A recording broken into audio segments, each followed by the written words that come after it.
Welcome to RISEUP Voices from the Frontlines, your window into relationship, identity, safety, emotional awareness, regulation and intelligence, unleashed potential, passion and purpose. Hello everybody, welcome to today's episode of RISEUP Voices from the Frontlines. And today is a very different episode because I've just come home from responding search and rescue and recovery in the Texas Hill Country response. And though I've been on Facebook a little bit, I wanted to do just kind of a candid conversation with you all about this work, about this world, and about what we do and the experiences of our team. And I wanted to be really emotionally vulnerable with you for this moment because that's where I am. So I know as first responders, everybody wants to make it seem like we're not affected by what we see. Like we don't have the emotional overwhelm response to what we're experiencing. And I really want to put into perspective what disaster response entails and what that looks like and what search and rescue means and what we go through and what we experience and what we see, and to give you just a little bit of an insider's view of what is happening in the Texas Hill Country right now and how amazing Texas is in how we take care of each other. So you'll notice I'm a little raw today, and I'm not my usual high-spirited self. And a lot of that is because I've been in disaster response, in emergency response for over 20 years. And I have responded to many fires, floods, hurricanes. I've been there and seen all the tragedy that occurs, but this particular flood was very different, and the devastation that this flash flood created, I have never seen the likes of in my entire life. So while the news media can't even begin to express what is happening there. And there are layers to this that if you haven't seen it and you haven't been there, you'll never understand. But the really big tragedy of this particular flood is the number of young children that were taken. And I know that gets media attention, but what that means for first responders, what that means for search and rescue is that we were recovering these young children, that we had the responsibility to find them and bring them home. And the first few days of crisis response, everybody's frantic, everybody's trying to find the living, everyone's trying to rescue those who are entrapped, everyone's trying to have the happily ever after, because we already knew going into it the first week that we already knew how many kids were missing, and we didn't even have the full numbers. There were many others that were reported missing later. So we knew going in that there was tons of children that we were looking for. And you're looking in trees and you're looking for cars and you're looking for anything. You're looking for hope. We're opening coolers because parents sometimes will put small children inside coolers in hopes that they'll survive when the flood comes. We're looking in washing machines. We're opening anything that can be closed. We're walking through massive amounts of metal debris and trees, and the silt was 30, 40 feet deep in certain areas, and the overwhelming breadth and width, like the overwhelming amount of debris to sift through to find those who could be trapped underneath or trapped in a vehicle or were attempted to rescue in a small enclosed space. The amount of just stuff to get through was a little overwhelming even at first. And the first rotation, we all still had that drive, that hope that, we have a purpose. We're there to save lives. We're there to get those happy endings. We're there to bring people back together. We're there to show a community that it's not alone. And recoveries were happening even then. Some of the families were found. Some of the children were found. Some of the missing adults were found, both alive and deceased. And it's really hard. It's really hard to see that much death and that much devastation to land. And we don't talk about the cost in animal lives. And that's a real tragedy too, because it's birthing season for the deer. And right from the very beginning, we're hearing the mama deers crying out for their lost babies. And we're finding children who are holding their pets, who are holding their dogs because their dog was their last hope for safety. Like the dog was with them in the end. And we're finding pets everywhere, dogs and cats. And it's the utter devastation of this particular flash flood. It took everyone completely unaware. The warning systems were there, but this is an area that floods constantly to a much lesser degree. So when the announcements go out and everyone's like, flash flood warning, we've all heard that 5 million times. We know there's going to be a flash flood warning. It happens almost weekly. So because everyone is so desensitized to it, the awareness that this particular warning was so much more urgent, was so much more important. I don't think even the people who send out the warnings, I don't think even they knew what was coming. So a lot of people out there are like, well, how could this happen? How did they not know? How did they not get the warning? Well, a lot of people did get the warning. Unfortunately, it's just a warning that they've heard a million times, and they didn't realize that this was going to be something completely different. And the water rose so quickly with this instance that there was nothing anyone could do. It's not like the floods you see on TV where, it comes in slowly and people are climbing upstairs and, it's trickling into the houses. This was literally a half an hour and we had 30 feet rise, and it wiped houses completely off the face of the planet. It didn't just rise slowly. It literally washed everything away. People were trying to get away in vehicles and they were washed off the highways. And if you saw the impact, that I saw a Facebook post that kind of calculated out, that the impact was tremendous. If your car, your vehicle, your house was hit, it was not floated downstream more often than not. It was not floated downstream in one piece. It was crushed on impact. And then a little bit later, some of the higher level houses were washed downstream. But with that those first impacts, homes were literally crushed. So anything in the wake of that, people that ended up in the water were killed by the debris. They were killed by pieces of automobiles and pieces of houses that were moving so fast. They didn't have a chance. So this is not what we're used to seeing. This is not the average response.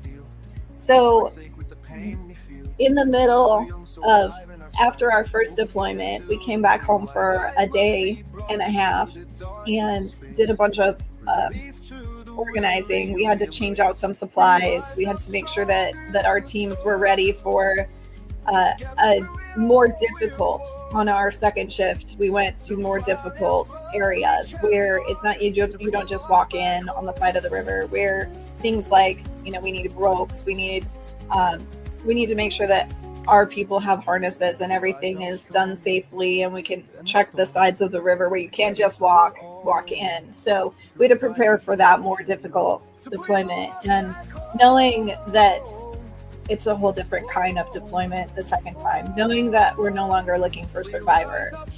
And that was even more complicated by another flood that happened that created new missing people. And there had been a few survivors rescued from that second.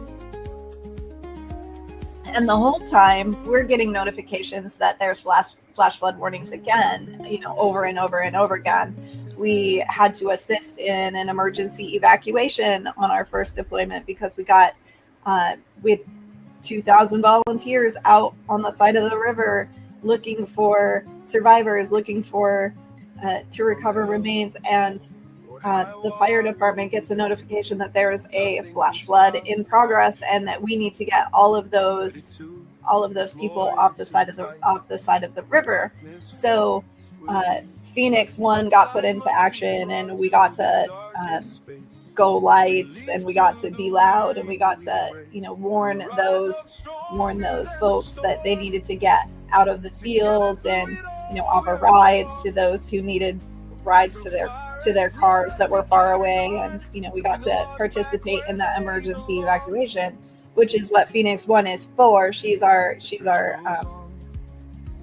and rescue high water vehicle, and you'll see a lot about Phoenix 1 on our social media right now because she's got some damage to her, and we have to replace an engine in that particular vehicle, and we're also upgrading it to a higher level of high water, so because of the kinds of responses we do. So we've got some repairs that need to happen on that vehicle, and we're hoping to add a secondary military high water rescue vehicle to our fleet as well as we're growing. But again, people are commenting on how I'm a little down. Well, our recovery team did have 8 locates, and they were effective recoveries, so our impact is huge. But in that is the knowledge that those are people that are not with us anymore, that those are children. Some of them were children that are not with us anymore. And that is a really heavy burden for the team members. I mean, we're all just real people. We're all just everyday people who dedicate our lives to doing this work. Most of the time when we're doing this work, it's finding lost children. It's finding old folks who wander away from their homes. So there are many levels of what search and rescue entails, and this is the worst of it. This is the part that we don't want to have to do. This is the part that hurts everyone. And this is a part that shows us the miraculous nature of humanity as well. I cannot tell you how beautiful the response in Texas is, how connected the small nonprofit organizations were, how amazing the community embraced us and supported us in our work and worked side by side with us. And that doesn't happen. That's just not the normal disaster response.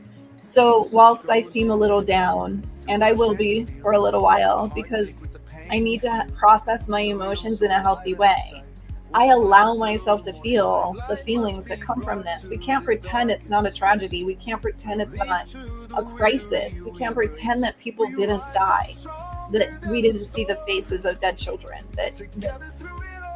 that social media is going to be constantly replaying all of the beautiful, laughing, living photos of these people that we have experienced in death.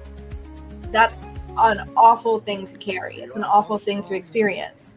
And we also have the joy of knowing that our work puts families back together. Our work brings them back home so that there's finality, there's closure. And sometimes closure is, it's such a psychological necessity. We need to know what happened to our loved ones. We need to know where they are. We need to know we need to know what happened to them. It's just a human need. And that's the work we get to do. And underneath all that is the knowledge that it's unlikely that everyone will be found. It's unlikely that we'll ever know the full truth of it, because even if all those reported missing are found, even if all their remains get home, there's always those who fly under the radar. There's always those in homeless camps. There's always those in poverty. There's always those teenage runaways that don't get reported missing. And we don't know that we're looking for them. And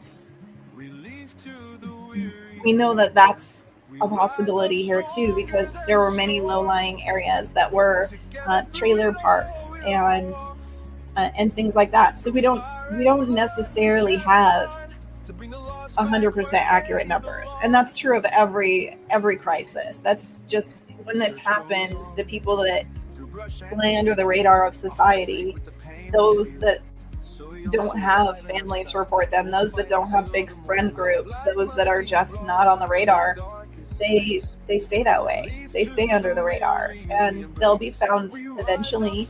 But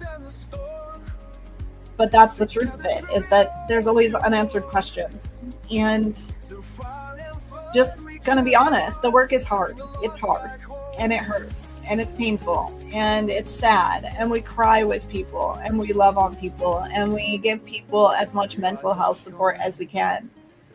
And I think that's one of the things that makes our organization different, is that we actually have trauma-informed mental health personnel on staff and in the field, because help needs to be provided right now, in the moment that you find out your person is gone, at the moment that you find that those remains, in the moment that your heart breaks out in the field, before you have time to close it all up and shove it into a box and pretend like it doesn't matter. So we actually make a really big point to support first responders and search and rescue and community members all out in the field in the moment when it's needed the most. But everyone is cross-trained. So whilst I do mental health and wellness, I also do search and rescue. So I'm out there doing the same work in the same way as the rest of my team. And it creates a really tight bond. It creates a really tight family, and the teams really can be there for each other. So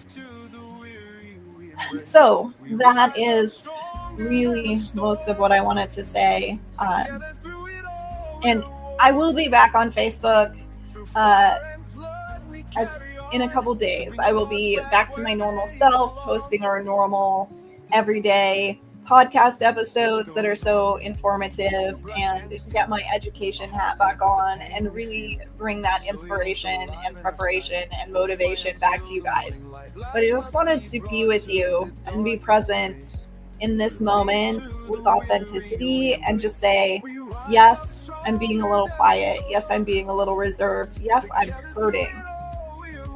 And it shouldn't be a bad thing for us to open up and say that.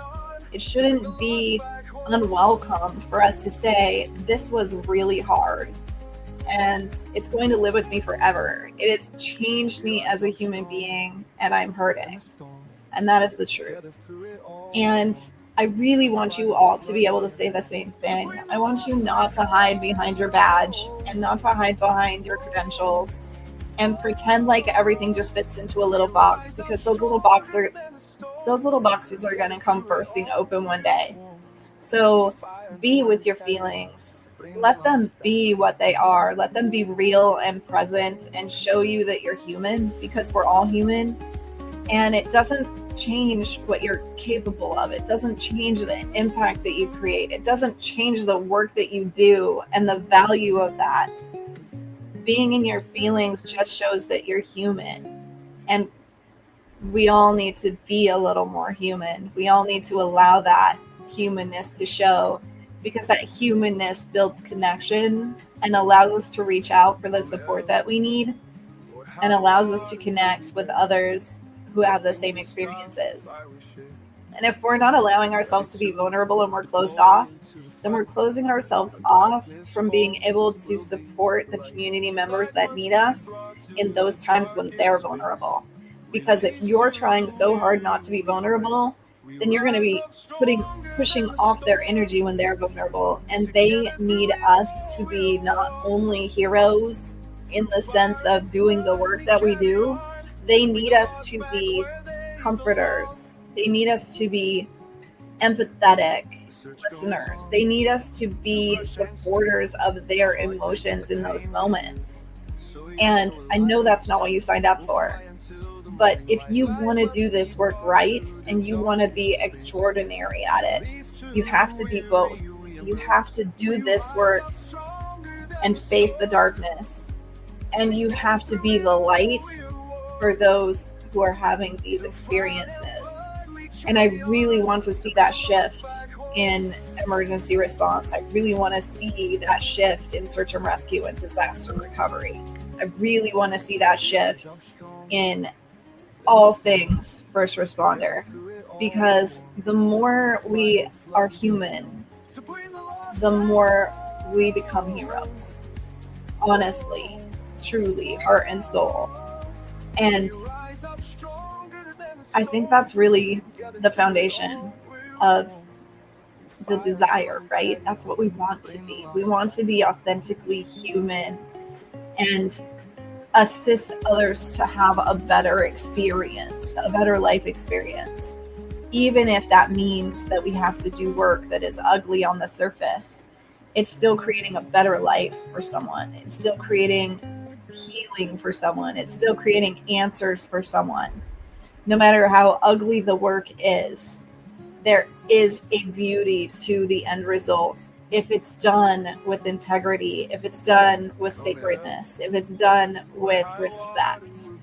And if we remember throughout the process that it's okay to admit it hurts. It's okay to admit that it's hard to look at. It's okay to say that we suffer too.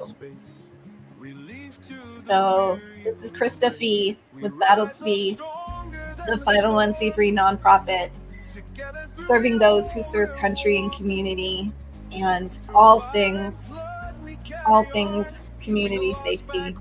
So message me if you want to talk, if you want to talk about your experiences out in the field. If you were like me and you feel like this was one of the hardest and most challenging responses you've been on and you just need to vent, I'm here for you. For the family members affected, I am here for you as well.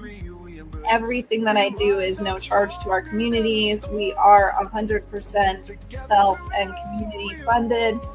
If you would like to donate to our organization and ensure that we have the tools and resources that we need to continue this work that we do, I will put a link in the description for the podcast.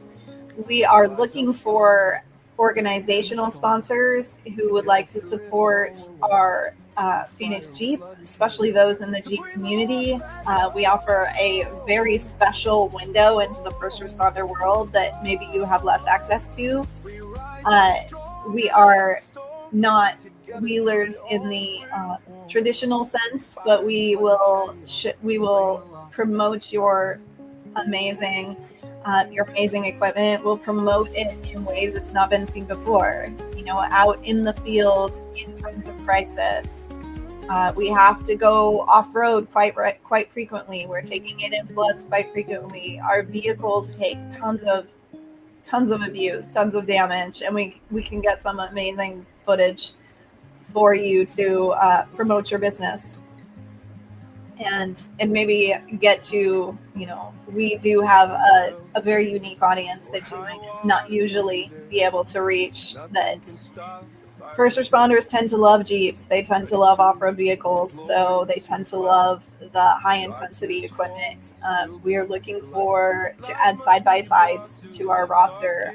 It helps us not have to walk in miles upon miles. We had an 18-mile stretch of difficult terrain to work with this time around, and had we had side-by-sides, it would have been much less dangerous for our team.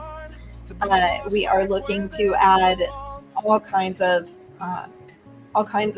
specialized equipment. So if you are an organization that would like to sponsor us, we have many different levels and can add amazing marketing to your roster.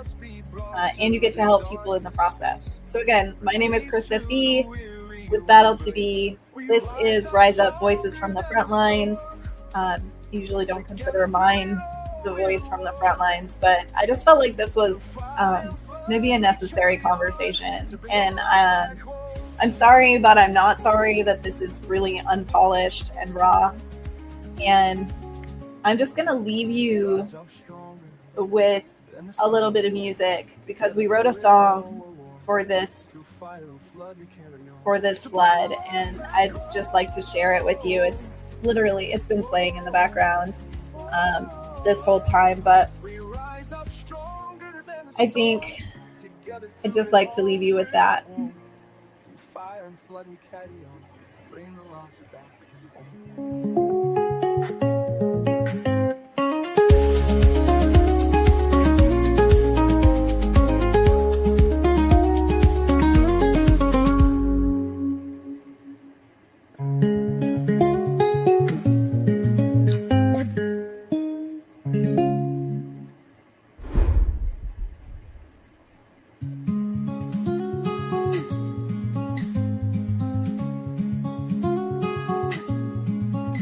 Come hell or high water, we'll be there. Nothing can stop the fire we share. Ready to deploy into the fight. When darkness falls, we'll be the light. Light must be brought to the darkest space. Relief to the weary we embrace. We rise up stronger than the storm. Together through it all we're warm. Through fire and flood we carry on, to bring the lost back where they belong. The search goes on, through brush and steel. Our hearts ache with the pain we feel. So young, so alive in our sight. We'll fight until the morning light. Light must be brought to the darkest space. Relief to the weary we embrace. We rise up stronger than the storm. Together through it all we're warm. Through fire and flood we carry on, to bring the lost back home.